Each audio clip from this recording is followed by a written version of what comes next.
Балдар, бүгүнкү биздин темабыз vegetables and fruits. Кыргыз тилинде жашылчалар жана жемиштер. Бүгүн биз жашылча жана жемиштердин жекелик түрдө жана көптүк түрдө кандай айтылаарын карайбыз. Силер азыр сүрөттөрдү көрүп турасыздар, жашылчалар менен жемиштердин. Эң биринчи сүрөткө көңүл буруп көрөлү. Бул эмне? Помидор. Помидор англисче a tomato деп айтылат. A tomato. Кайталайбыз. A tomato. A tomato. A tomato. Эмне үчүн эни кошуп айтып атабыз? Артикль деген темадан силер билесиңер. Зата тооштордун мүнөздүү белгиси артикль деген бар бизде. Бул жекелик санда гана колдонулат. Эгерде биздин зата тоочубуз үнсүз менен башталса, мына ч деп башталат атпайбы, үнсүз болуп. Ушу үнсүз менен башталганда биз деген артиклди коебуз. A tomato. Экинчи жашылчабыз биздики кайсы? Биз a cabbage деп айтабыз. A cabbage. Cabbage. Эмне үчүн артикль? Анткени үнсүз тамгадан башталып атат. A cabbage. A cabbage. A cabbage. Үчүнчү биздин жашылчабыз пиязды көрүп турасыңар, балдар. Пиязды англисче биз onion дейбиз. Onion. Кайталайбыз. Onion. Оу тамгасы бизде үндүү экенин билесиңер, үндүү менен башталгандыктан биз дебейбиз, буга энди кошуп коебуз. Демек, зата тооштордун жекелик түрүндө эгер зата тоочубуздун башы үндүү тамгадан башталса, анда эмес, n болуп калат. Биздин артиклибиз n формасын алат. An onion. An onion. An onion. Кийинки биздин жашылчабыз бул сүрөттөн көрүп турасыңар, бул эмне? A carrot. A carrot. A carrot. Carrot бул сабиз. A carrot. Кайсы артиклди койдук? Көңүл бургула, эби же энби? Анткени си тамгасы үнсүз. Кийинки биздеги жашылчабыз мына сүрөттө кайсы турат? Бунубуз бизде ашкабак. Ашкабакты биз англисче pumpkin деп айтабыз. Pumpkin. A pumpkin. A pumpkin. A pumpkin. Дагы үнсүздөн башталгандыктан артиклибиз ойдон калды. Кийинки жашылчабыз бизде бадыраңды көрүп турасыңар. Аны биз англисче cucumber. Cucumber. Кайталайбыз.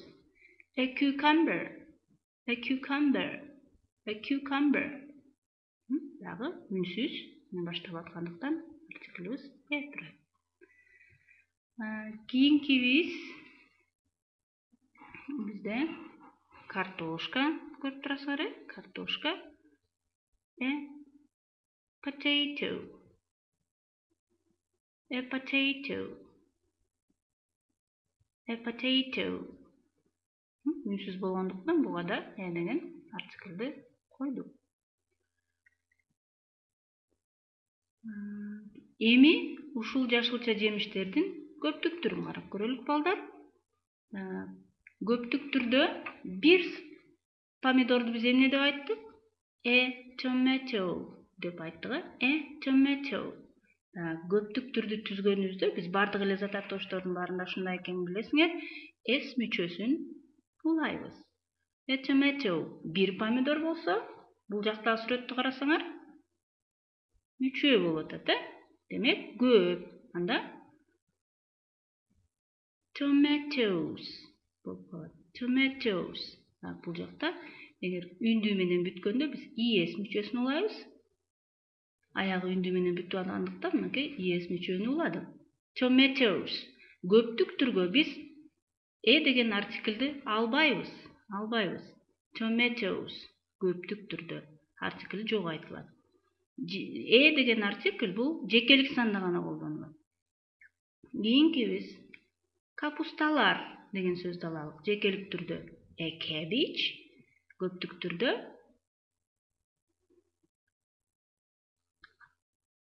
cabbages.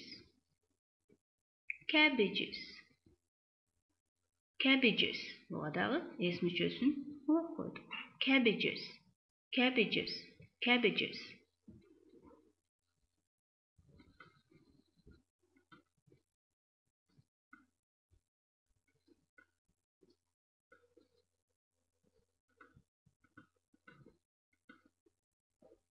Андан кийинки an onion деп жекелик түрүн алганбыз. Пияздын көптүк түрү болсо onions. Эс мүчөсүн дагы улап койдук. Onions. Кийинки жемишибиз сабиз болчу. Тиги жакта бир сабизди көрүп турасыңар, а бул жерде канча сабиз? Көп сабиздер. Ошондуктан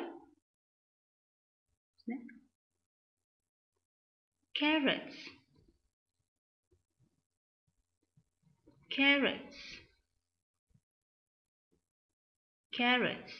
Дагы эс мүчөсүн уладык. Кийинки жемишибиз бизде ашкабак болчу. A pumpkin. Бул жакта 3 ашкабак турат. Демек кандай болуп калат? Pumpkins. 3 pumpkins. Бадыраң, a cucumber. Көптүк түрдө cucumbers. Эс мүчөсүн улап атабыз. Cucumbers.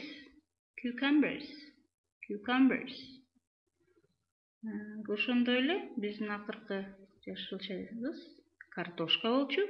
A potato. Көптүк түрүндө potatoes. Буга дагы үндү менен бүткөндүктөн иэс уланды. Айтылганда potatoes деп айтабыз. Potatoes. Эми балдар бардыгын чогуу айтып көрөлүк. Жекелик түрүн дагы, анан көптүк түрүн дагы. A tomato. Tomatoes. A cabbage. Cabbages. An onion. Onions. A carrot. Carrots. A pumpkin. Pumpkins. A cucumber. Cucumbers. A potato. Potatoes.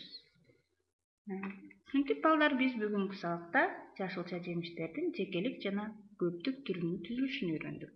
Саламатта калгыла.